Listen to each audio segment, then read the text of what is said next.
পেশাগত দক্ষতা ও স্বার্থের ঊর্ধ্বে থেকে নতুন গভর্নর কতটা নিরপেক্ষ ও সাহসের সাথে দায়িত্ব পালন করতে পারবেন তা নিয়ে কম বেশি সন্দেহ আছে অর্থনীতিবিদ ও ব্যবসায়ীদের।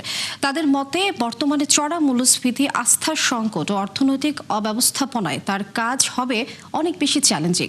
ফলে আগের অভিজ্ঞতা না থাকায় এই চ্যালেঞ্জ মোকাবেলাও হবে কঠিন। তারপরও রাজনৈতিক চাপকে পাশ কাটিয়ে স্বাধীনভাবে নীতি নির্ধারণের পরামর্শ বিশ্লেষকদের। মেজবাহ হাসানের রিপোর্ট। আওয়ামী আমলে নজিরবিহীন পাচার, লুটপাট, ঋণ কেলেঙ্কারি ও দুর্নীতিতে একরকম খাদের কিনারে চলে যায় ব্যাংক ব্যবস্থা। অন্তর্বর্তী সরকার দায়িত্ব নেওয়ার পর নতুন গভর্নর আহসান এইচ মনসুরের নেতৃত্বে শুরু হয় নানামুখী সংস্কার উদ্যোগ। ১.৫ বছরে পুরোপুরি ঘুরে না দাঁড়ালেও অন্তত রক্তক্ষরণ বন্ধ হয় এই খাতে। তবে কোনো আলোচনা ছাড়াই ডক্টর মনসুরের বিদায় হাজারো প্রশ্নের জন্ম দেয় নানা মহলে।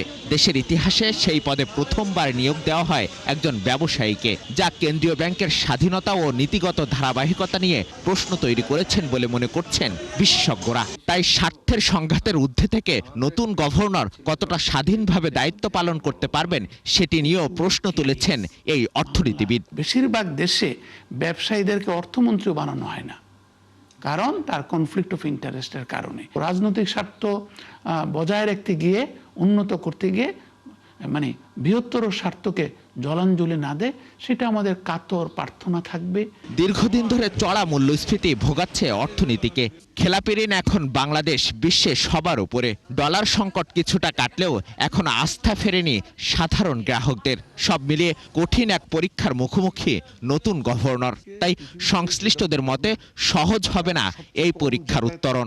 নতুন গভর্নরের জন্য খুব গুরুত্বপূর্ণ হবে এই কয়েকটা যে পেন্ডিং লিগ্যাল রিফর্ম আছে, Bangladesh bank order, bank companies act, stressed asset management company আইন, মানি লোন কোর্টের রিফর্ম, এগুলোকে সম্পন্ন করা। দাতা গোষ্ঠীর সাথে সুসম্পর্ক, এটা কিন্তু একটা বিরাট ব্যাপার। আমরা এমন পর্যায়ে আসিনি যেখানে আমরা ভারত কিংবা অন্যান্য দেশের মতো বৃদ্ধাঙ্গুলি দেখাতে পারবো।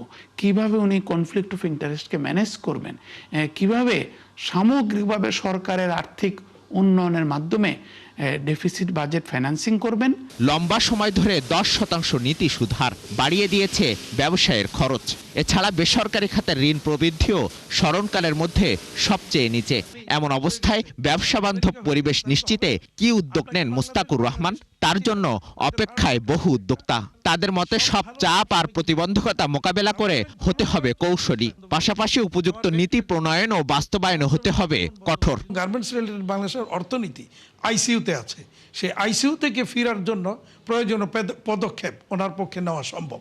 তবে ডিপেন্ড করছে যে ওনার যে টিম বাংলাদেশ ব্যাংকের আদার্স যারা আছেন তারা ওনাকে সহযোগিতা যদি করে, এটা সম্ভব। এই খাতে নজরদারি ও স্বচ্ছতা নিশ্চিত করা ও সার্বিক শৃঙ্খলা ফেরাতে শক্ত পদক্ষেপে এগিয়ে যাওয়ার পরামর্শ বিশেষজ্ঞদের। মেজবাহ হাসান, ৭১, ঢাকা।